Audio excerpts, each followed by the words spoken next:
نحمده ونستعينه ونستغفره ونعوذ بالله من شرور أنفسنا وسيئات أعمالنا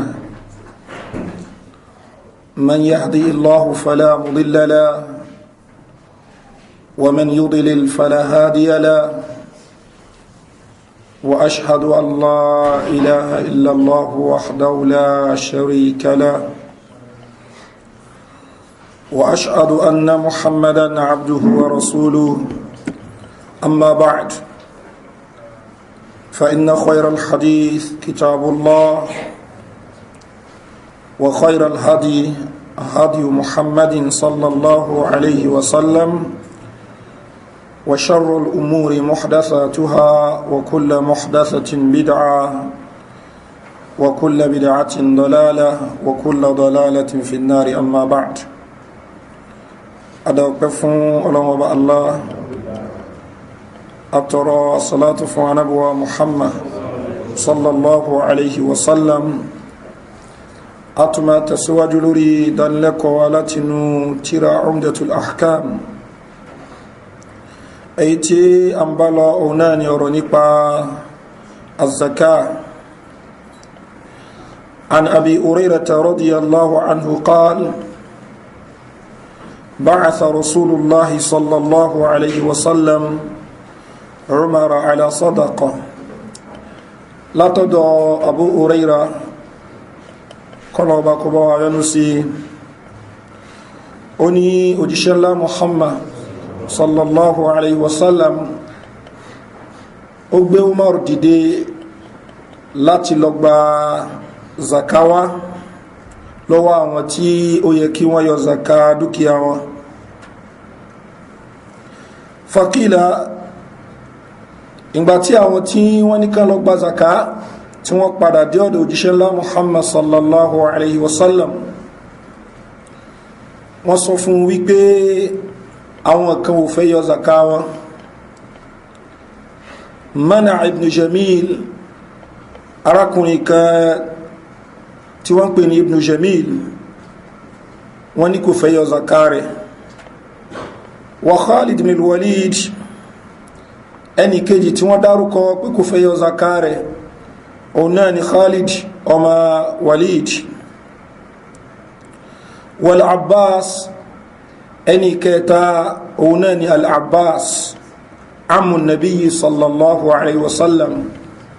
tó jẹ́ ọkọ̀ anábíwa Muhammad sallallahu alayhi wa sallam faqala rasulullah ìgbà tí òjíṣẹ́ Ọlọ́hun bá gbọ́ tí wọ́n dárúkọ àwọn mẹ́tẹ̀ẹ̀ta yìí anábí kọ́mẹ́ntì lórí ọ̀rọ̀ wọn ó ní ma yankimu ibn Jamil tẹni kò fẹ́ yọ zakowó rẹ̀ anábí ní mi mọ́ pọ́blẹ́mù ẹ̀ bí o bá kí ń ṣe wípé illa an kana faqiran tálíkà ní tẹ́lẹ̀ fagna Allahu ta'ala Ọlọ́hun ọba dẹ̀ sọ di ọlọ́rọ̀ pọ́blẹ́mù tó ní nánu tí òjò fẹ́ yọ zaka dúkìá rẹ̀ ilé bíbà tó ṣe wípé èyàn ń búyàn àbẹ́yàn ń fi ọ̀rọ̀ nùyàn lílé ẹni tó jẹ́ tálíkà tẹ́lẹ̀ in tó yẹ kó ṣe ni pé ńgbà tí Ọlọ́hun tó bá rọ̀ ọlọ́rọ̀ ó yẹ kó mọ̀ pé fún Ọlọ́hun ọba nípa pé èmi náà ní tẹ́lẹ̀tẹ́lẹ̀ kọ́lọ́hun ọba tó ṣàánú mi eléyìí Ọlọ́hun ọba subhanahu wa ta'ala ló fi máa ń sọ fún àwọn olùgbàgbọ́ òdodo ìgbà tí mẹ́rin bá rinlẹ̀ rárá títí yín ò ní kẹ́ máa fi ṣakọ Ọlọ́hun ọba ní kadhalika kuntum min qabl famanna Allahu alaykum fatabayyanu Ọlọ́hun ní ẹ̀yin náà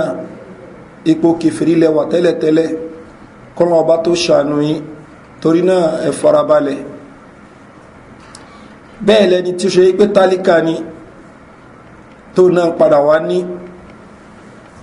kò gbọ́rọ̀ jẹ́ wípé níní tó ní ìní ó kò bá ń wájú Ọlọ́hun ọba ní tó yẹ kó yọ gẹ́gẹ́ bí ẹ̀tọ́ tó yẹ kó yọ kó má fẹ́ ayọ́ eléyìí yóò jẹ́ nǹkan aburú fún lànàbíwá Muhammad sallallahu alaihi wasallam fi sọ́n pa Ibn Jamil wípé problem rẹ̀ ò ju wípé tálíkà ní tẹ́lẹ̀ ọlọ́run ọba wá rọ̀ ọlọ́rọ̀ eléyìí ni nǹkan tó fi ń ṣakọ́ eléyìí ni nǹkan tí ó fẹ́ fi yọ zakari bó ti ẹ̀ jẹ́ wípé lábẹ́ ìjọba Islam ẹni tó wáyẹ kó yọ zaka tí ó yọ wọn ó gbà lọ́wọ́ rẹ̀ ń túláàsì ni torí pé ẹ̀tù ẹlẹ́tọ̀ ń bẹ lọ́wọ́ rẹ̀ òun lè wo wípé ṣe bóun ló ṣiṣẹ́ owó òun bẹ́ẹ̀ ni ṣùgbọ́n ọlọ́run ọba ló fún àti òun àti tó lóun ṣiṣẹ́ rẹ̀ ọlọ́run ọba ló ní méjèèjì tí ó bá fẹ́ wá yọ wọn ó gbà lọ́wọ́ rẹ̀ ní túláàsì ni bí ìjọba mọ́ṣe máa ń gba táàsì lọ́wọ́ àwọn èèyàn pẹ̀lú pá bẹ́ẹ̀ náà ni wọ́n ó ṣe gbà á lọ́wọ́ tiẹ̀ náà nínú Islam tó bá ṣe pé à ń bẹ ní àwùjọ tí Islam ń bẹ àwùjọ tí ó jẹ́ pé ìjọba rẹ̀ ìjọba Islam ni ló fi jẹ́ pé Ànábì wa Muhammad sallallahu alayhi wa sallam ó ń sọ̀rọ̀ ń pa zaka ó wá ní faman a'taha ẹni tó bá fi lè yọ zaka owó rẹ̀ mu'tajiran biha lẹ́ni tó ń wá ládá lọ́dọ̀ ọlọ́run ọba falahu ajru yóò gba ládá rẹ̀ ṣùgbọ́n wa man mana'aha ẹni tó bá kọ̀ tí yóò yọ zaka dúkìá rẹ̀ Ànábì sallallahu alaihi wasallam ní fa inna akhidhuha zaka yẹn àgbà lọ́wọ́ rẹ̀ wa shatri mali ìyẹn nìkan kọ́ àtún dá dúkìá rẹ̀ sí méjì azmatun min azamati rabbina Ànábì sallallahu alaihi wasallam ní in tó jọ́ràn yẹn lé lórí tí Ọlọ́run ọba wá ṣe lọ́ràn yẹn lé lórí ni àádẹ́gbà lọ́wọ́ rẹ̀ bó ṣe pẹ̀lú tipa ṣùgbọ́n yẹ kọ́mẹ́ntì tó sọ pa Ibn Jamili ó kàn sọ kọ́mẹ́ntì yìí ń pa rẹ̀ nípa wípé kí ni nǹkan tó rọ́lù tí ó fẹ́ fi yọ zaka rẹ̀ tí gbogbo yóò bá ti ẹ̀ máa ṣakọ́ yóò jẹ́ ẹni tó ṣe pé wọ́n bí sínú ọrọ̀ a sọ pé torí ọrọ̀ tó tán bí sínú rẹ̀ òun ni òjò mọ́ tó yẹ kó ń ṣe ṣùgbọ́n ẹni tóun náà jẹ́ tálíkà àwọn bàbá rẹ̀ àwọn òbí rẹ̀ wọ́n ń ṣe ní táà sọ pé wọ́n yínú ọrọ̀ tẹ́lẹ̀ òun náà dìde pẹ̀lú gbogbo agbára ló fi dìde ìgbà tó wá dìde tán tọ́lọ́wọ́ bá rọ̀ ọlọ́rọ̀ in tó wá kù ní kó máa ṣe kọ́ńkọ́ tí yẹn sí ọlọ́wọ́ bá subhanahu wa ta'ala lanabuwa Muhammad sallallahu alaihi wasallam sọ wípé ma yankimu Ibn Jamil kò máa ṣe bó ṣe ń ṣe lẹ́ni tó ń ṣe bí ẹni tako nǹkan ẹ̀sìn ní illa an kana faqiran bí ó bá kí ń ṣe pé ó jẹ́ tálíkà fa agnahu Allahu ta'ala ọlọ́run ọba alékiọláwárọ̀ ọlọ́rọ̀ wa amma Khalidun anábi ní ẹni kejì tẹ́ mention Khalid ọmọ al-Walid anábíwa Muhammad sallallahu alaihi wasallam a ma pè ní Saifullah ìdọ̀ ọlọ́run ọba torí pé láti ìgbà tó ti gba ìsìláàmù jagunjagun ni ẹni tó ṣe wípé ń jà fitafita sójú ọ̀nà ìsìláàmù ni anábíwa Muhammad sallallahu alaihi wasallam ni Khalid tẹ́ dárúkọ tí ẹ fa innakum tazlimuna Khalidan ẹ̀ ń ṣàbùsí fóun tí ẹni Khalid ò ń ṣèyàn tó ṣe wípé yóò fẹ́ ọ̀nà zaka rẹ̀ tí ò ní fẹ́ yọ ẹni tí mo mọ̀ dáadáa ni àwọn afẹ́sìn wọ́n ní eléyìí anábíwa Muhammad sallallahu alaihi wasallam ó fi ń jẹ́rìí Khalid ni òun ló fi jẹ́ pé ẹni tá a bá mọ̀ lẹ́ni dáadáa tá a bá rí pé àwọn èèyàn ń sọ̀rọ̀ ẹ̀ láìdá ó yẹ káwa gangan fúnra wa dìfẹ́ǹdì ẹ̀ eléyìí ni ìjọmọ ìyá tó dáa ṣùgbọ́n káwọ́ wípé mi ìfẹ́ kan rí tèmi rò kí n dákẹ́ àwa náà ṣe tó dá ń bẹ́ ẹsẹ̀kẹsẹ̀ Ànábì sallallahu alaihi wasallam sọ fún wọn pé tí Khalid yẹn ò rí bẹ́ẹ̀ ẹ ṣàbòsí fún Khalid ni torí pé Ànábì sallallahu alaihi wasallam ní àwọn fáksì kan lọ́wọ́ tó ṣe pé ó lè mọ́ hàn sí àwọn tí wọ́n lọ gba zaka bí ká ní kò ti hàn sí wọn Ànábì sallallahu alaihi wasallam ní ẹ̀rí Khalid ń tiẹ̀ ẹ̀ ń ṣàbòsí fún ni faqad ihtabasa adra'ahu ẹni tẹ́ ń sọ tẹ́ ní kò fẹ́ yọ zaka yìí àwọn ẹ̀wù ogun rẹ̀ tó ṣe pé gbogbo ẹ̀ ló wà expensive ní ó ti lóun fi ṣe tọ́lọ́hun ọba wà àtàdàhù bákanáà gbogbo àwọn weapons tó ní tó ṣe pé owó iyebíye ni wọ́n rà wọ́n ẹni tó lè kúrò àwọn nǹkan báyìí kalẹ̀ tó lóun fi ṣe tọ́lọ́hun ọba tó lóun fi ṣe wákfù irú èèyàn báyìí kò ń ṣòwò ní kò ní fẹ́ yọ zaka tó ṣe kó kéré sọ àárínú àwọn ẹni ọlọ́run ọba míì àwọn ẹni ìṣíwájú míì tó ṣe wípé in tó bá wà lọ́wọ́ wọn kọ̀ láti na ṣójú ọ̀nà ọlọ́run ọba ní wọ́n ṣe tán àti náà sí irú ẹni tó ṣẹlẹ̀ sí Abubakar radiyallahu anhu àti Umar wọ́n fẹ́ lọ sí ojú ogun kan àwọn sọ pé káwọn èèyàn máa gbé nǹkan kalẹ̀ Umar wá ní lónìí máa ṣe ju Abubakar lọ ó wá ló ń gbé ìdajì tó ní òun gbé kalẹ̀ láì ṣe pé Abubakar mọ̀ tẹ́lẹ̀ ìgbàtà Abubakar ó gbédé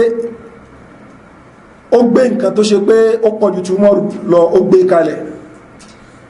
ṣùgbọ́n ìkíní kejì wọn Ànábì sallallahu alaihi wasallam lọ wọ́n gbà tán lé pé ìrẹ́ Umar kí ló ṣẹ́kù nǹkan tó kó wáyé pọ̀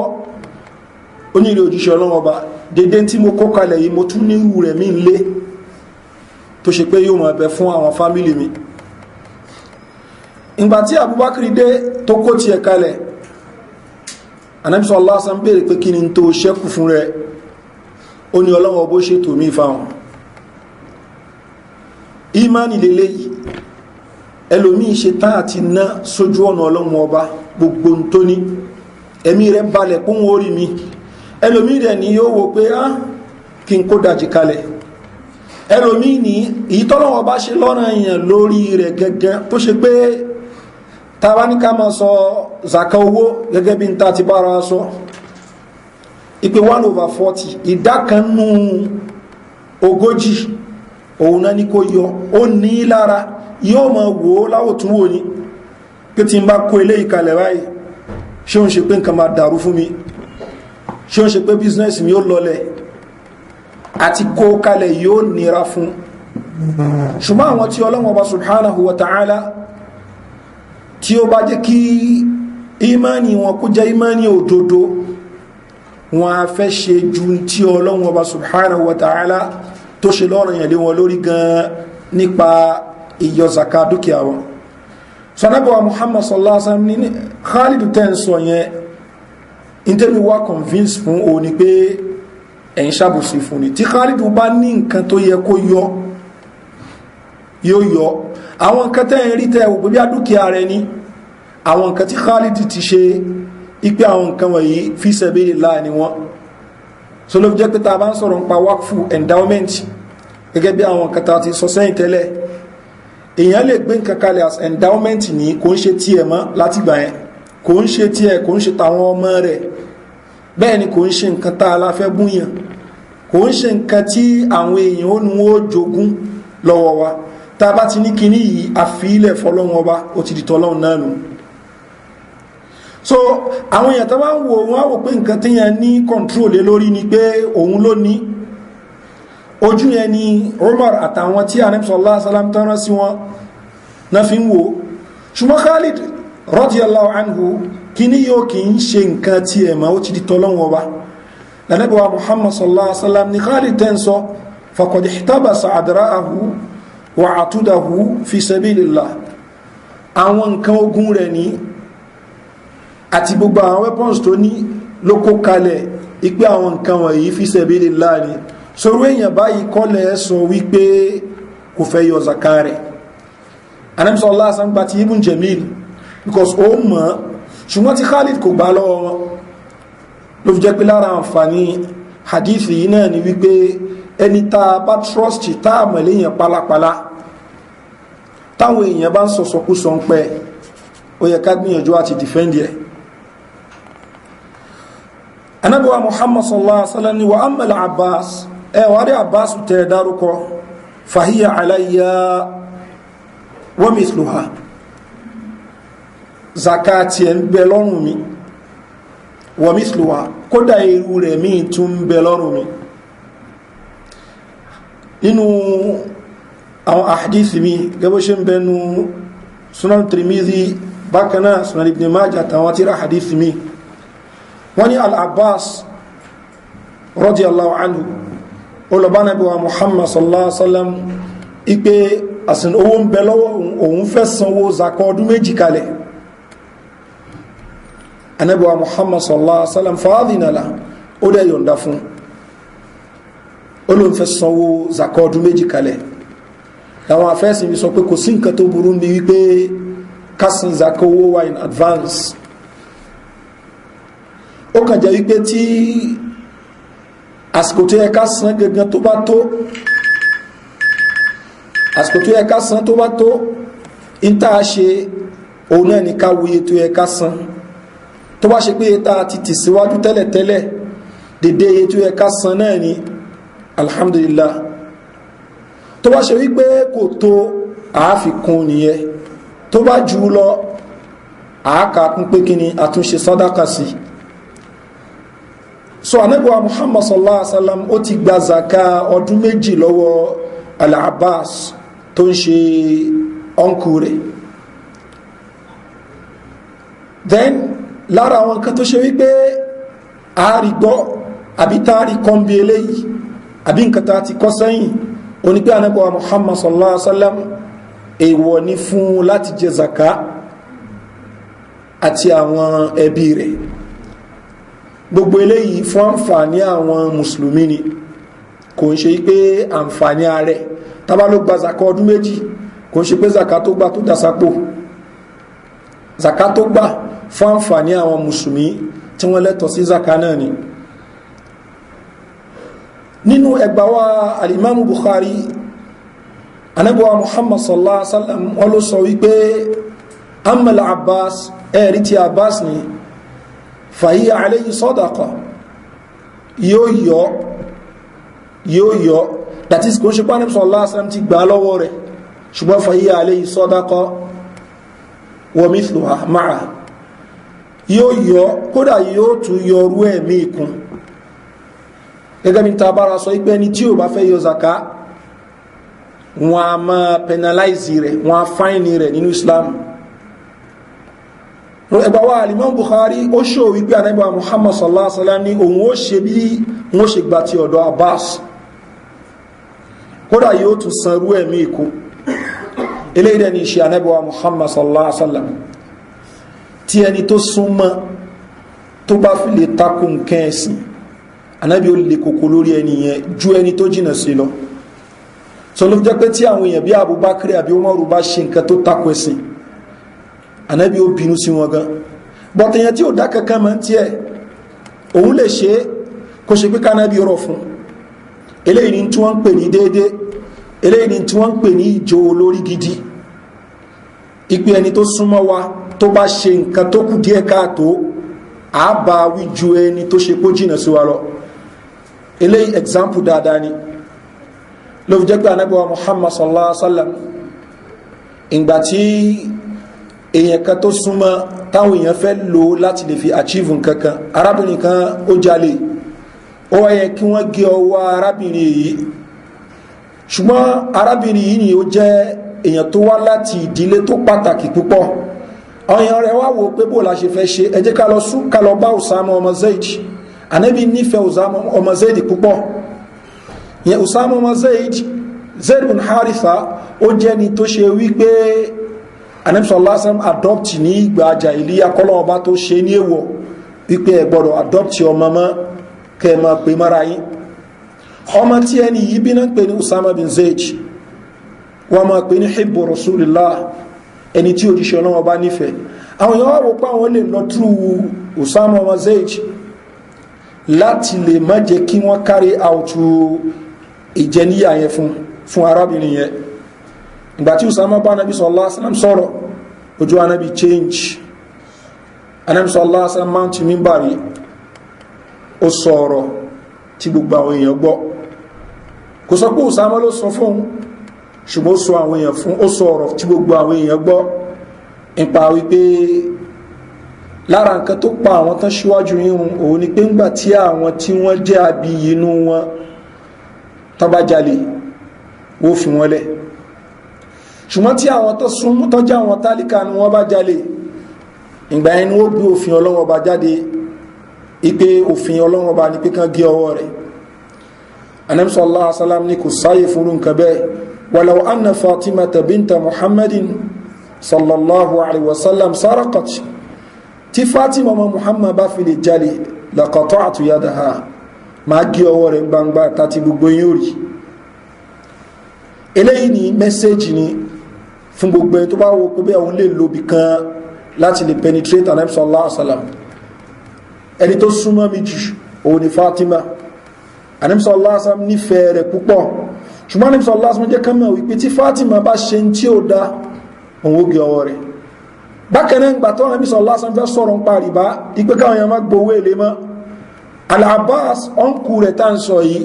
lára àwọn èèyàn tí máa ń yá àwọn èèyàn owó èlé gan ni. Ànábì sallallahu alaihi wasallam ní gbogbo rìbá tí àwọn èèyàn ń gbà láti gba jàhílíyà, Ànábì sallallahu alaihi wasallam gbogbo ẹ̀ nǹkan tá ti gbẹ́sẹ̀ lé ni. Rìbá tá kọ́kọ́ gbẹ́sẹ̀ lé òun ni rìbá Al-Abbas, rìbá ọ̀nkù mi Al-Abbas. Eléyìí yóò jẹ́ kí àwọn èèyàn mọ̀ wípé olórí serious. Ọlọ́run Ọba subhanahu wa ta'ala sọ pa àwọn ìyàwó Ànábì sallallahu alaihi wasallam náà ó lẹ́yìn tó bá fi lè ṣe zina nù yín ni yudha'afu lahu al-'adhabu di'fayn, Ọlọ́run ní ìyà lọ́pọ̀ méjì láì jẹ́. Wọ́n tó jẹ́yàwó òjíṣẹ́ Ọlọ́run Ọba tún wá lọ ń ṣe zina, Ọlọ́run Ọba ní ìlọ́pọ̀ ìyà méjì ni ó jẹ́ títí ẹ̀. Irú àwọn ẹ̀kọ́ yìí náà ni àwọn èèyàn bí Abubakar, Umar radiyallahu anhu náà kọ́ lára Ànábì Muhammad sallallahu alaihi wasallam. Gẹ́gẹ́ bó ṣe ń bẹ̀rù Musannaf ibn Abi Shayba,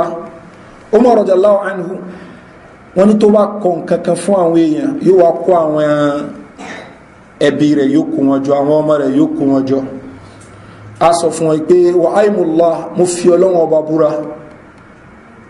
ìpà pé man fa'ala hadha minkum tó bá fi lè ṣerú eléyìí nù yín, ìpè udha'ifu lahu al-'adhabu di'fayn, ìyà rẹ̀ yóò jẹ́ ìlọ́po méjì. A máa jẹ́ kán mọ̀ wípé ẹ̀yin sí àwọn èèyàn yòókù, àwọn èèyàn a máa wò yín bí ẹni wípé kí ni, bí ẹyẹ tó fẹ́ bẹ́ sórí ẹran ni. Tí ẹ bá ti bẹ́ sí báyìí àwọn èèyàn náà bẹ́ sí, bẹ́ẹ̀ ni àwọn èèyàn ṣe máa ń wò yín. Ẹni tó bá fi lè ṣe eléyìí nù yín ní ìlọ́po ìyà méjì ó máa fi jẹ́. Eléyìí ni quality àwọn ẹni Ọlọ́run Ọba. Wọ́n ṣe ni tó ṣe wípé ńgbà tí àwọn èèyàn tó súnmọ́ wọn bá ṣe nǹkan tó kù díẹ̀ káàtó wọn mọ̀ dáàbòbò wọn, ṣùgbọ́n tó bá ṣe pé àwọn tí ó jìnà sí wọn ni wọ́n ó lè kókó mọ́ wọn. Eléyìí kì í ṣe quality àwọn ẹni Ọlọ́run Ọba. Àwọn ẹni Ọlọ́run Ọba àwọn làwọn tó ṣe wípé ẹni tó bá súnmọ́ wọn tó bá ṣe tó kù díẹ̀ káàtó, tó bá ṣe nǹkan tí ò bójúmu, wọn ó lè kókó mẹ́rin yẹn ju ẹni tó ṣe bó jìnà sí wọn lọ. Olóòfin jẹ́ pé àwọn Lárúbáwá oko mi gbà mí wọ́n á wo àwọn ìwà míì tó ṣe pé irú Umar ò lè wúrú wà bẹ́ẹ̀ kó mú jẹgbẹ́ wájú Ànábì sallallahu alaihi wasallam, bẹ́ẹ̀ l'Abubakar ò lè wúrú wà bẹ́ẹ̀ kó mú jẹgbẹ́ wájú Ànábì sallallahu alaihi wasallam. Ṣùgbọ́n Ànábì sallallahu alaihi wasallam yóò wò pé àwọn eléyìí aláìmọ̀kan làwọn eléyìí. So ló fi jẹ́ pé ó pàtàkì púpọ̀ kí ajẹni tó ṣe wípé àmọ́ pèpè síbi dáadáa, tí àwọn èèyàn tó súnmọ́ wa tó bá ṣe tí ó da kán rí ìbínú wa, kán rí pípọ́n ojú wa ju pé ká máa fọwọ́ ra wọn lórí. Ṣùgbọ́n àwọn tó bá jẹ́ àwọn aráàta, àwọn ìlà máa lè kókó lé lórí. Eléyìí kò kí ń ṣe ìwà àwọn olùpáyọ̀ Ọlọ́run Ọba subhanahu wa ta'ala. So nínú ẹgbà wa al-Imam Bukhari, Ànábì wa Muhammad sallallahu alaihi wasallam ó ní títí Al-Abbasi fàyí alayhi yóò máa bẹ lórí rẹ̀ ní sadaqa, ní nǹkan tó ṣe pé yóò yọ wa mithluha ma'a, yóò dẹ̀ tún yọ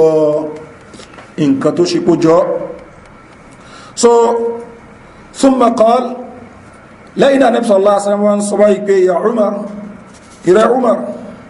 ama sha'arta anna amma ar-rajul sinu abi. Al-Abbas tó dárúkọ yẹn ó mọ̀ wípé ọ́nkú yẹn ní bí bàbá yẹn náà ló ṣe rí, ọ́nkú yẹn bí bàbá yẹn náà ló ṣe rí. Èyí ó máa ṣàpọ́nlé ọ́nkú yẹn náà, bẹ́ẹ̀ ni èyí ó máa ibi tó bá yẹ kí èyàn tún ṣe èyí ó tún ṣe. Ìwà téyìn ò ní fẹ́ kí bàbá yẹn wù, tí ọ́nkú yẹn bá wúrú ẹ̀ náà èyí ó take stand tó yẹ kí yẹn take náà ni. So uncle yẹn bí bàbá yẹn náà ló ṣe rí in terms of bá ṣe máa ṣe dáadáa sí wọn. If tí ẹ̀sìn bá sọ fún wa pé ọ̀rẹ́ bàbá wa bí bàbá wa ló ṣe rí níbi ìmọ̀ ṣe dáadáa bó wà lẹ́ni tó jẹ́ ọ̀nkú èèyàn. Abdullahi bin Umar radiyallahu anhu ó ń lọ́njọ́ kan ogun rankumi àbí kẹ́tẹ́kẹ́tẹ́,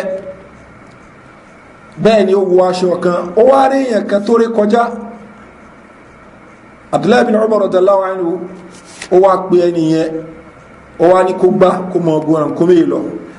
ẹni yẹn wá sọ gbá lára àwọn tọ́jọ́ lọ́wọ́ ní eléyìí lárúbá oko léléyìí ẹlẹ́ ń ṣàpọ́lé fún báyìí. ó ní bẹ́ẹ̀ ni ẹni tó ń wò yẹn ọ̀rẹ́ bàbá mi ni Umar. ó ní alẹ́ Muhammad sallallahu alaihi wasallam tẹ sọ wípé abarul birri dáadáa tó fi dáa jùlọ an yasila almarhu udda abihi, ó ní kéèyàn máa ṣe dáadáa sí àwọn tán jẹ́ olólùfẹ́ bàbá yẹn. ara Islamu lélẹ́yìí àníwò pókè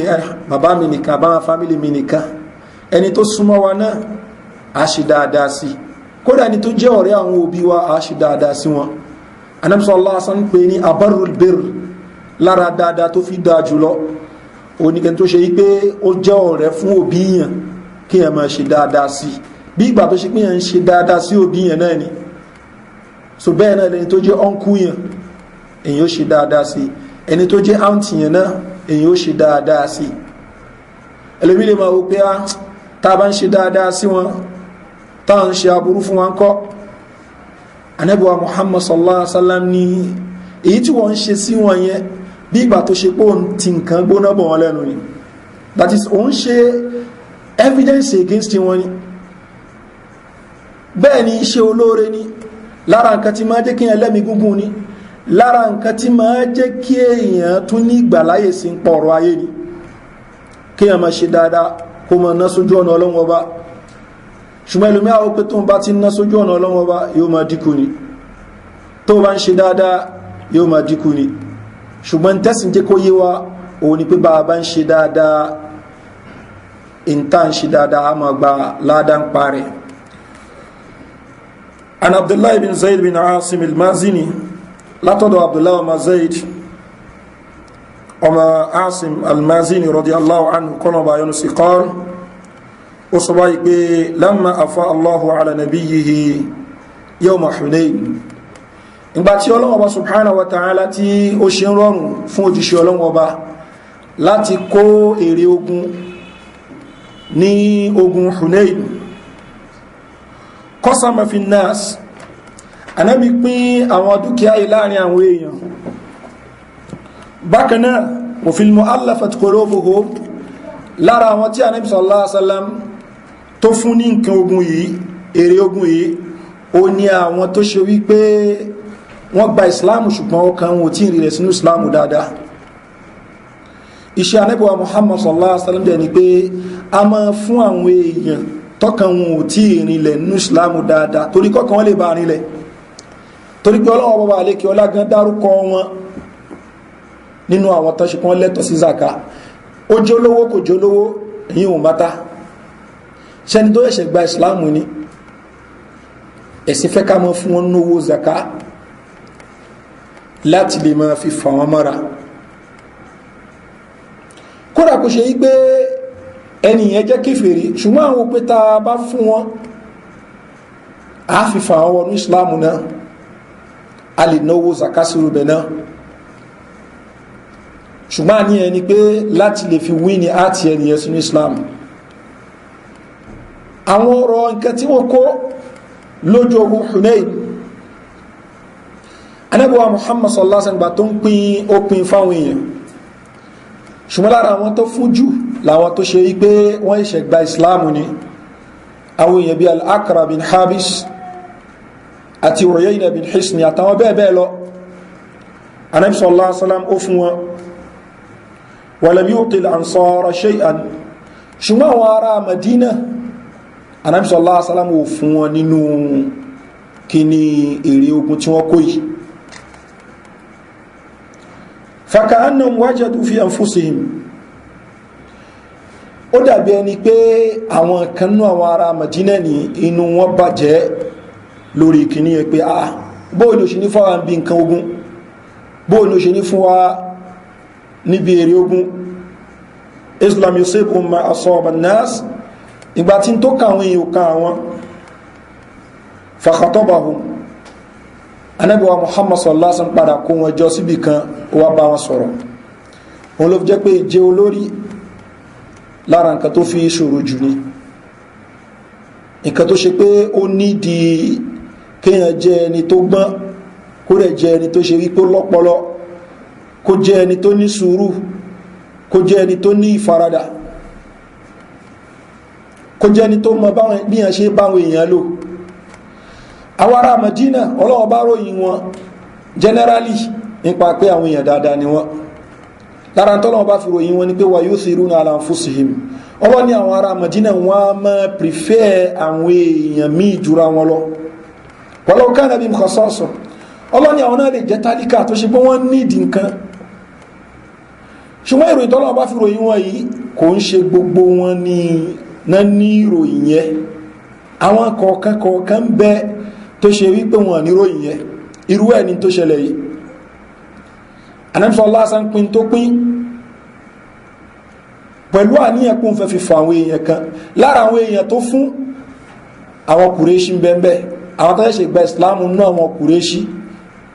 tí wọ́n jẹ́ àwọn èèyàn anẹ́bísọ̀ lásán ní Mákà tí wọ́n lé kúrò anẹ́bísọ̀ lásán gbà táwọn gba ìsìláàmù ó gbìyànjú àti fún wọn láti fà wọ́n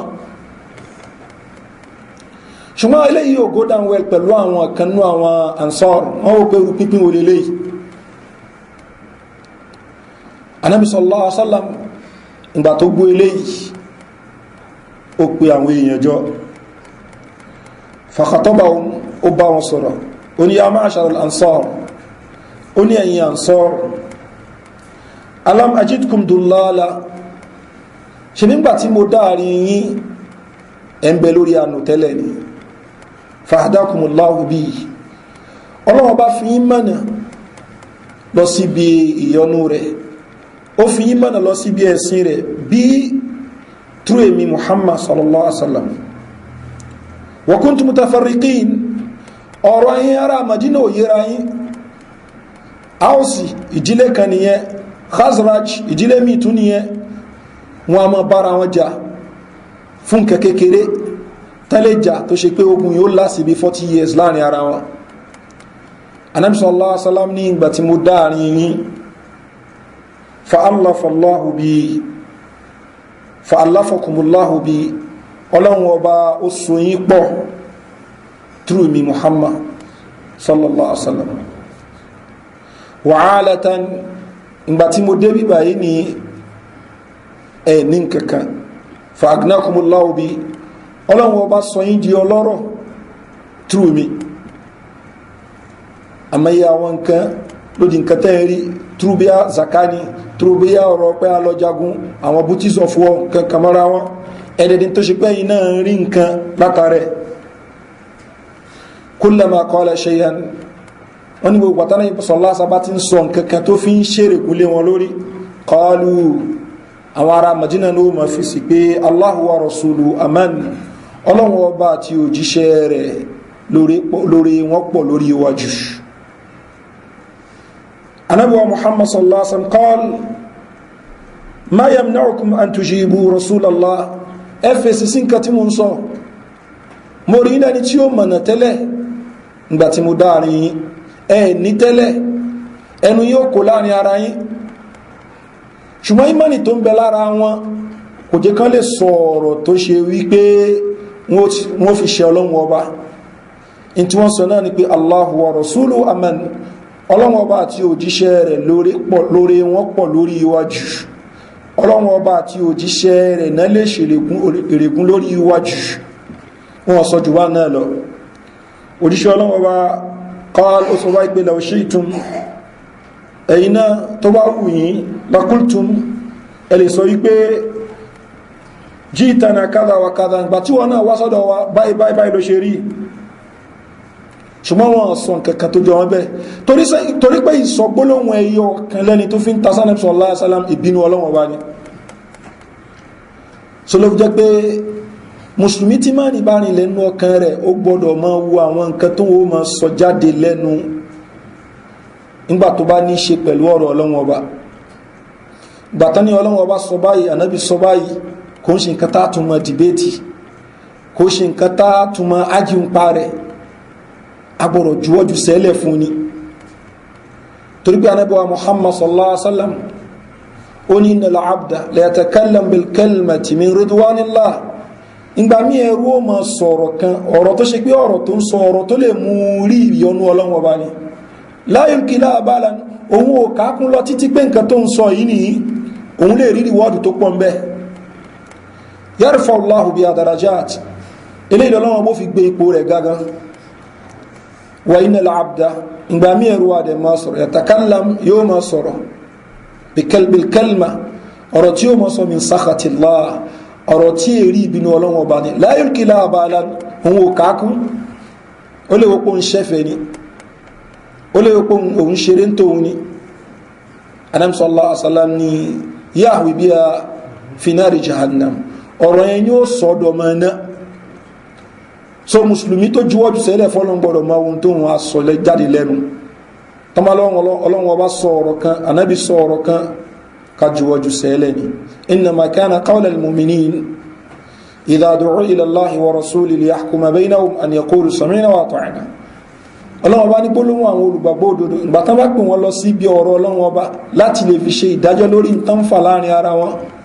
ọlọ́ni tán mọ́ sọ ní pé sami'na wa ata'na àti gbọ́ àdẹ̀ṣe tán àti tẹ̀lé wa ulaika humul muflihun ọlọ́run ọba subhanahu wa ta'ala ní àwọn tí ó jẹ́rìí wájú wọn ọlọ́run ọba ní so àwọn ansar wọ́n rí wípé in táwọn èèyàn kan ṣe nú àwọn nǹkan tí ó dá ní wọ́n ló jẹ́ pé nínú àwọn reports míì tẹ́bó ṣe ń bẹ ní Sahih Muslim Sahih Bukhari àtàwọn tíra hadithi míì ìgbàtí Ànábì sallallahu alaihi wasallam tó kó wọn jọ ṣíwájú kó tó bá wọn sọ̀rọ̀ yìí Ànábì ní kíni tí mo gbọ́ ń pa yín kíni nǹkan tó kàn mí ń pa yín ọ̀rọ̀ wo lẹ́ ń sọ wọn ni qala fuqahahum àwọn tí wọ́n ní àgbọ́yé sínú wọn ẹsẹ̀kẹsẹ̀ ni wọ́n sọ̀rọ̀ pé eré ojúṣe ọlọ́run ọba zahurayi minna àwọn tájú nílà aká inú wa ni ma qalu shay'an wọn sọ kankan ṣùgbọ́n àwọn tó ṣe pọ́n sọ̀rọ̀ àwọn náà ni unasun hadithatu asnani minna àwọn èèyàn tájọ́ ọmọ kéékèèké inú wa ni wọ́n ń sọ̀rọ̀ ọ̀rọ̀ yẹn so ló fi jẹ́ pé tabawo àwọn tó ṣe pé wọ́n kójọ tamọ́ sábà ń rí lójú nígbà táyàn bá fẹ́ dà lúrú àwọn ọmọ kéékèèké náà ni ló fi jẹ́ pé àwọn khawarij àwọn takọ́kọ́ dà lúrú lásìkò àwọn sahaba ọmọ kéékèèké ni wọ́n kò sáwọn sàábé kan nú wọn àwọn tí wọ́n bá nàbí ló gbà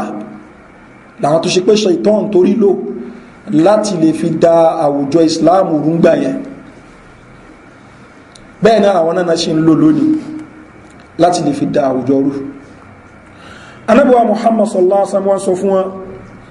ó ní ala tardawna an yadhhaba an-nasu bish-shah ṣẹ́yìn ò yọnú sí pé káwọn èèyàn mọ́ gbẹ́ran lọ ni kí ni nǹkan tó yín táwọn kan sọ̀rọ̀ nù yín fún ipa afáwọn kan ní màlúù afáwọn kan ní rànkúmí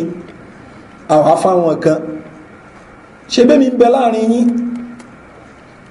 ìbẹ̀ láàrin yín tí mo ń gbénú ìlú yín ṣe léyìn ni kò tó àwọn tó fẹ́ ta fún lẹ́ran kan mọ́ gbẹ́ran lọ bákanáà wal-ba'ir kan mọ́ gbẹ́ran kúmí lọ wa tadhhabuna bin-nabiyyi ila rihalikum kẹ́yìn dẹ̀ máa padà sí Madina pẹ̀lú Ànábì wa Muhammad sallallahu alaihi wasallam lawla al-hijratu lakuntum min al-ansar tí ó bá kí ń ṣe yí pé mi náà ṣe ìjírá wá ní ansori lèmi náà bá jẹ́ that is olùrẹ̀sìn lọ́wọ́ bẹ́yìn náà ṣe dólùrẹ̀sìn lọ́wọ́ lèmi náà bá jẹ́ ṣùgbọ́n nǹkan tẹ́mi kàn tún ní òun ni pé mo tún ṣe ìjírá ló jẹ́ pé àwọn tí wọ́n juwọ́lẹ̀ fún ẹ̀sìn nílùú Makka tí wọ́n tẹ̀lé Ànábì sallallahu alaihi wasallam migrate láti Makka wá sí Madina ládá méjì ní ládá wọn ládá wípé wọ́n fi lù wọ́n lẹ̀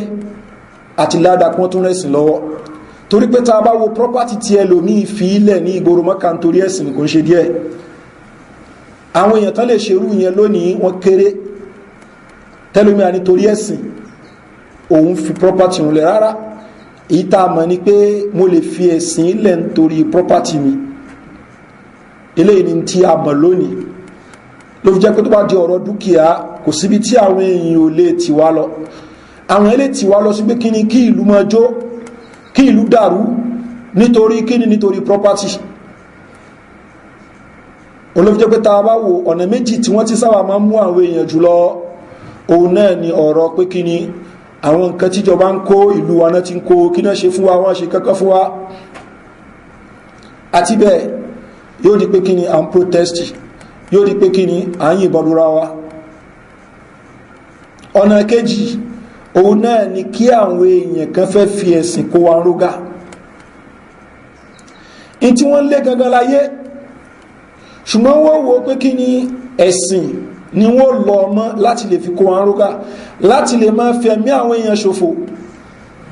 irú ẹni gbogbo ń tán rí Boko Haram ní ICC ní gbogbo ọmọràn bẹ́ẹ̀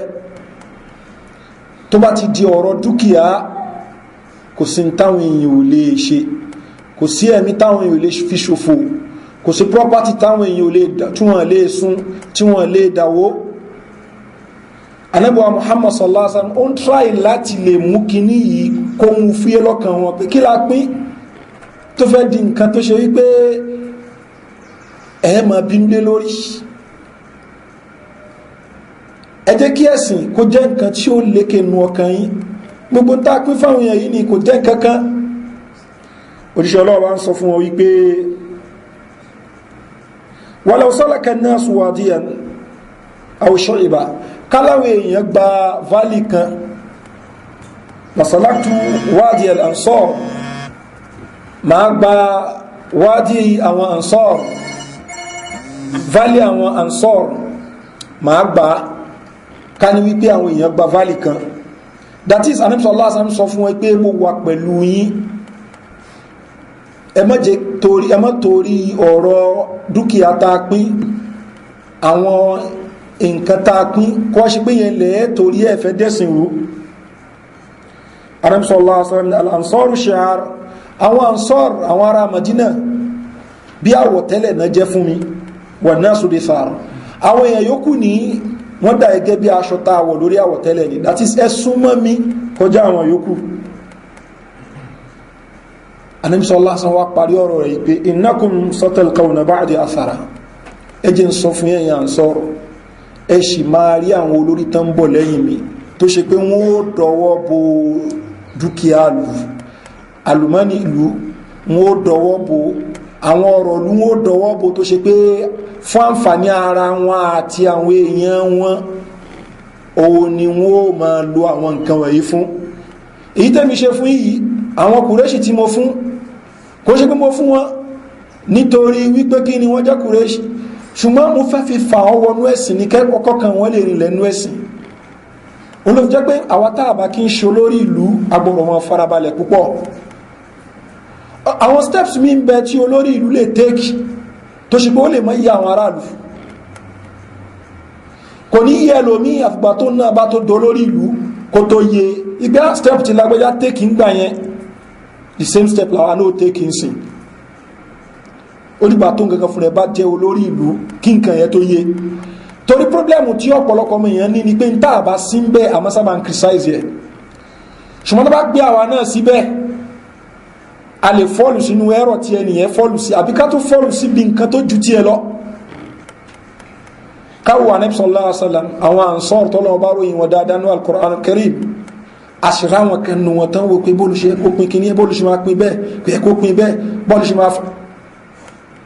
símílá ti ń ṣẹlẹ̀ sí àwọn ará Makkah náà gbàtán sallallahu alaihi wasallam tó fún àwọn èèyàn kan tó fún wọn ní nǹkan bọ̀kù fún àwọn ará Makkah náà ní àsìkò gbà ẹni àwọn ẹ̀ náà abájú bẹ̀rẹ̀ sí ní sọ̀rọ̀ ipé bóòlù ṣe máa fún àwọn ilé tí ó ní fáwa níbi ìṣẹ̀lẹ̀ ti yẹn ni arákùnrin kan ti ẹ̀ sọ wípé ya Muhammad rẹ Muhammad idil ṣe dédé ìtàkìlá páyọ ọlọ́wọ́ bá gẹ́gẹ́ bí n ta sọ fún wa ní ẹlòmí yóò fi orúkọ ẹ̀sìn ní ẹ̀rọ bóyá òun ló mọ́ jù ẹ̀rọ bóyá òun ló páyọ ọlọ́wọ́ bá jù ẹ̀rọ bóyá òun ló mọ́ ṣe jù ìrọ́rẹ̀ gbogbo ẹ̀ ó bá sọ rúgbóló yẹn ni yóò rí àwọn èèyàn kan tó ṣe pé wọ́n rọ́ tẹ̀lé lẹ́yìn ìgbàtí yà bá sọ fún Ànábì Muhammad sallallahu alaihi wasallam pé ittaqillah páyọ ọlọ́wọ́ bá ẹ̀yìdìl ya Muhammad ilẹ̀ Muhammad ṣe dédé hadhihi qismatun ma urida biha wajhullah eléyìí tó pín yóò fojú rí Ọlọ́run bá pín dẹ́ntà ló kú mọ́ kò dẹ̀ sí tó fàájú pé kí ni ohun wọ́ ọ̀rọ̀ ni ṣùgbọ́n obi tó lọ mọ́ ibi ẹ̀sìn ló lọ mọ́ olóòjẹ́ pé ẹni tó bá mọ ìpìlẹ̀ àwọn khawariji ní gbogbo àwọn kan tó ń ṣẹlẹ̀ lónìí oníjọ́ lójú mọ́sí gbogbo táwọn èèyàn ń lọ tán lẹ́mọ́ islam lónìí kálukú fẹ́ jọlá ni kálukú fẹ́ kó ọ̀rọ̀ jọ ni ṣùgbọ́n ọ̀nà wo ló lè fi bàrí kìíní ẹ tí ó fi rí àwọn followers tí ó fi rí àwọn unsuspecting youth kó òní kó forúkọ ẹ̀sìn kó fi mú wọn àbí kó forúkọ wípé wọn ń jà fún ẹ̀tọ́ wọn kó fi mú wọn tábàlọ́ gbogbo àwọn rògbòdìyàn tó ń bẹ láyé lónìí ọ̀nà méjì lè tán fi máa èèyàn ni orúkọ ẹ̀sìn ìkejì náà ni pé kí ni à ń jà fún ẹ̀tọ́ wa gbogbo ẹ̀jẹ̀ tó ń lọ káàkiri lágbàáyé tán dálẹ̀ in tó ń gbà wá náà ni eléyà ló ń jà fẹ́sìn ISIS ni Boko Haram ni wọ́n láwọn jà fẹ́sìn but àwọn tó jó lórí wọn in tí wọ́n ń jà fún gangan ni pé àwọn náà fẹ́ jó lórí àwọn náà fẹ́ jọ láàrin ṣùgbọ́n wá rí àwọn ọ̀dọ́ tí wọ́n kó sínú in tí wọ́n ń pèpè sí yẹn tó ṣe pé ọ̀tọ̀ ni táwọn fẹ́ ọ̀tọ̀ ni tí wọ́n lo àwọn ọ̀dọ́ fún bẹ́ẹ̀ náà lẹni tó lọ ń jà fún ẹ̀tọ́ ọmọ ènìyàn kan ló fi jẹ́ pé yẹ káwọn èèyàn ṣe làákàyè ẹ̀rẹ́ lórí ẹlòmí ò pèrè human rights activist yóò mọ̀ sọ ìgbà tí ìjọba bá ju nípò kan nísìnyẹn rí pé yóò change lẹ́sẹ̀kẹsẹ̀ in tó ń wáyé ló fi jẹ́ pé a gbọ́dọ̀ jẹ́ kí àwọn èèyàn máa lò wá against àwọn olórí ìlú náà olórí ìlú wọn níbi tọ́kù sí Ànábì sallallahu alaihi wasallam díjì sọ ni onísàtẹ̀lkáwọ̀nà bá àdé àsàrà ẹ máa rí tí wọ́n dọwọ́ bo dúkìá lú tó ṣe wípé tó yẹ kán fún yín wọn ní fún yín àwọn ó máa jẹ́ mẹ́lẹ̀ Ànábì sallallahu alaihi wasallam fasbiru ẹ ṣe sùúrù hatta talqawni ala al-hawd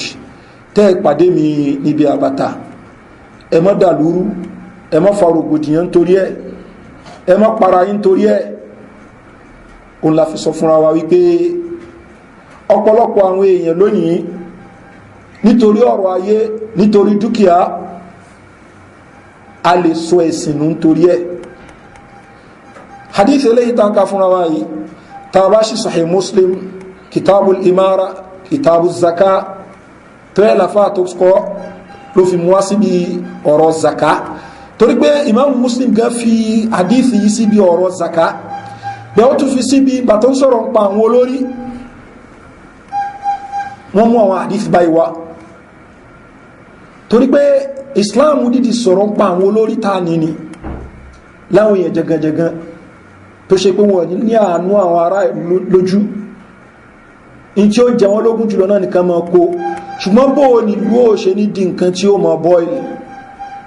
tí ó di pé ẹ̀mí àwọn èèyàn ó máa ṣòfò ẹ̀sìn kọ́ wa láwọn ẹ̀kọ́ tó pọ̀ Ànábì wa Muhammad sallallahu alayhi wa sallam ó ní wasatarawna ba'di athara ẹ máa rí athara favoritism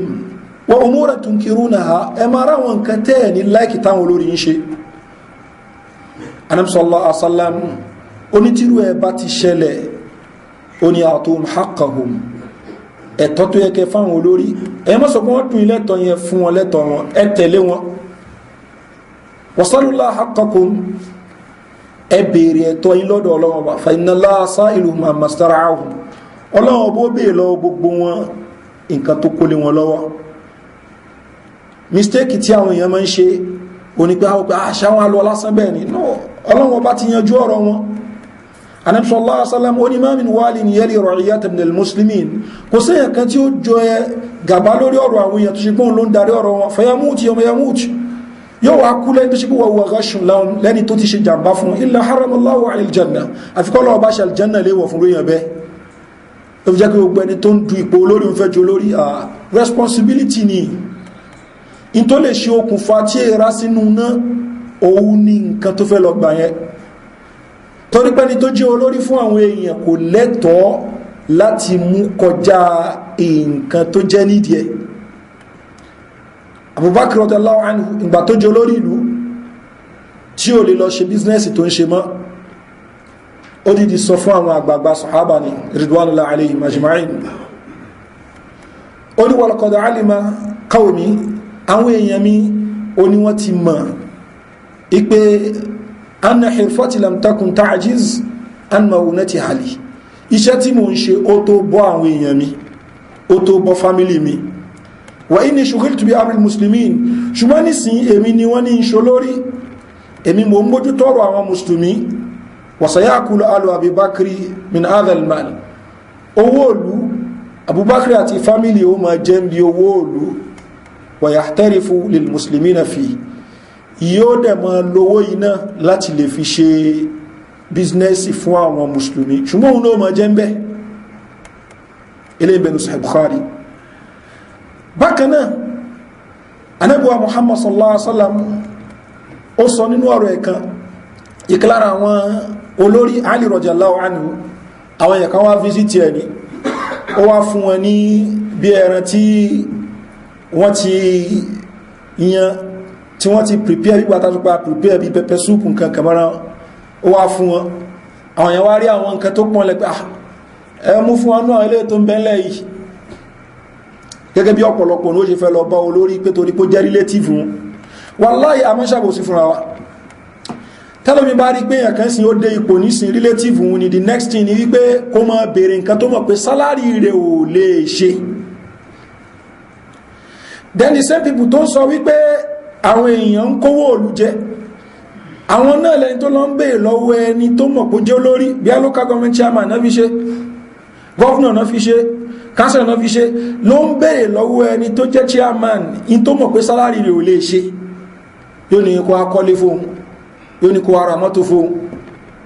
ìgbà ẹni kò ní rántí pé kí ni tamana kówó jẹ owó yẹn náà fi ṣe kí ni náà fi kọ́lé fóun owó yẹn náà fi ra mọ́tò fóun kò ní rántí yíò ṣùgbọ́n the same person náà lẹ́rí tí ó bọ́ sórí Facebook wallahi àwọn olórí wa olórí bú ni wọ́n ẹ́kìní káwọn mọ̀ tanra wa so Ali radiyallahu anhu wọ́n sọ fún wọn olójíṣẹ́ Ọlọ́run Ọba Muhammad sallallahu alaihi wasallam sọ wípé la yahillu lil khalifa kò tọ́ fún ẹni tó bá jẹ́ olórí illa qas'atan àyàfi abọ́ méjì qas'atun ya'kuluha huwa wa ahluhu abọ́ kan tó wọn àti àwọn ẹbí rẹ̀ ó máa jẹ wa qas'atun yut'imuha an-nas abọ́ kejì ní tí ó máa fi fún àwọn èèyàn jẹ ṣùgbọ́n ń lú ẹnu owó olú à ń kó à ń jẹ ẹni tó ń jẹ iná ló ń jẹ Ànábì Muhammad sallallahu alaihi wasallam pé inna rijala yatakhawaduna fi malillah bighayri haqqi àwọn kan wọ́n lú ẹnu owó Ọlọ́run Ọba láì lẹ́tọ̀ sí falahumun naru yawm al-qiyamah iná yóò máa jẹ́ tó bá jọ́ ń gbẹ̀ndẹ̀ al-qiyamah ọ̀rọ̀ Ànábì sallallahu alaihi wasallam pọ̀ lórí àwọn olórí tó pọ̀ àwọn olórí tí wọ́n máa ṣe jàmbá tí wọ́n máa jẹ owó òlú tí wọ́n máa pa àwọn èèyàn lẹ́kún ṣùgbọ́n pẹ̀lú gbogbo yẹn náà ẹ̀sìn Islam ẹ̀sìn rọrùn ni ẹ̀sìn àlàáfíà ni ẹ̀sìn tí ó fẹ́ violence ni tí ó fẹ́ rògbòdìyàn ó sọ fún àwọn aráàlú tá a bá ráwọn olórí wa tí wọ́n ń ṣerú nǹkan báyìí ẹ farabalẹ̀ ẹ bèrò ẹ̀tọ́ ilọ́dọ̀ Ọlọ́run Ọba ìyẹn dúró déédéé kẹwo tí Ọlọ́run Ọba ó ṣe fún yín so eléyìí ó jẹ́ nǹkan tó pàtàkì yàtọ̀ fún àwọn ẹ̀kọ́ tá a kọ́ wá láti west ló ní ká máa protest ní west ló ní ká máa da nǹkan rú wọ́n kọ́ wa àwa náà gbà lọ́wọ́ wọn àwa ń lò ó àjọ táwọn èèyàn ti ń protest tán da nǹkan rú ní kí ni nǹkan tá achieve ń bẹ́ẹ̀ protest ló lídìí àwọn ilẹ̀ lárúbáwá sí gbogbo rògbòdìyàn tán wà ń sìn ẹ̀kọ́ Islam ò tó wọn àfi kan kọ́pì Amẹ́ríkà kan kọ́pì Britain kan kọ́pì France in tí wọ́n kọ́pì náà ni tí wọ́n ń kó èrè ẹ̀ lónìí débi pé ọ̀pọ̀lọpọ̀ wọn ń sọ ń sìn wípé kí Gaddafi máa bẹ́ẹ̀ ó dájú táwọn ń bá yín sí lọ kí sọ́ọ̀lù máa bẹ́ẹ̀ ní Yemen ó dájú táwọn ń bá yín lọ sìn Bashar kó máa wà ń bẹ́ẹ̀ ó dájú táwọn ń bá yín lọ sìn torí pé àmọ́ iye èèyàn náà ti fi ẹ̀mí wọn ṣòfò nígbàtà máa ń pa àwọn èèyàn tí wọ́n ń ka nǹkan bí 200,000 àwọn èèyàn tó ti kú àmọ́yé obìnrin náà ti sọ di obìnrin tó ṣe pé kò lọ́kọ mọ́ àmọ́yé ọmọ náà ti sọ́dọ̀ ọmọ òrukàn àmọ́yé ọkùnrin náà ti sọ́dọ̀ ẹni tí ò níyàwó mọ́ àmọ́yé létí àwọn èèyàn lè sọ pé ìtí bàbá wa fi lẹ́ni tí ògbẹ́ ẹ̀ ti wó bẹ́ẹ̀ ni wọ́n mọ̀ bí tí àwọn ń lọ báyìí láti bí ọdún bíi 4 náà ti ń bẹ eléyìí ń sìn jama ó tó fún wa láti padà síbi ẹ̀kọ́ Islam Ànábì Muhammad sallallahu alaihi wasallam fasatalkauna ba'di athara ẹ máa rí favoritism ẹ máa rí ìkówó lẹ́yìn mi èmi ò kówó in tí mò ń ṣe fún àǹfààní ẹ̀sìn ni ṣùgbọ́n ẹ̀ṣin máa ráwọn tí wọ́n á kó owó yìí fasbiru ẹ̀ṣin sùúrù hatta talqawni ala al-hawd tá ìpàdé níbi àbàtà al-kawthar abẹ́lẹ́wọ̀n bá subhanahu wa ta'ala ìtàbára sọ iná kọlọ́wọ́n bá kó jẹ́ kó wúlò fún ẹnì kọ̀ọ̀kan wa kó fi imani ẹnì kọ̀ọ̀kan wa rí lẹ̀ وصلى الله على نبينا محمد وآله وصحبه أجمعين سبحانك اللهم وبحمدك أشهد أن لا إله إلا أنت أستغفرك وأتوب إليك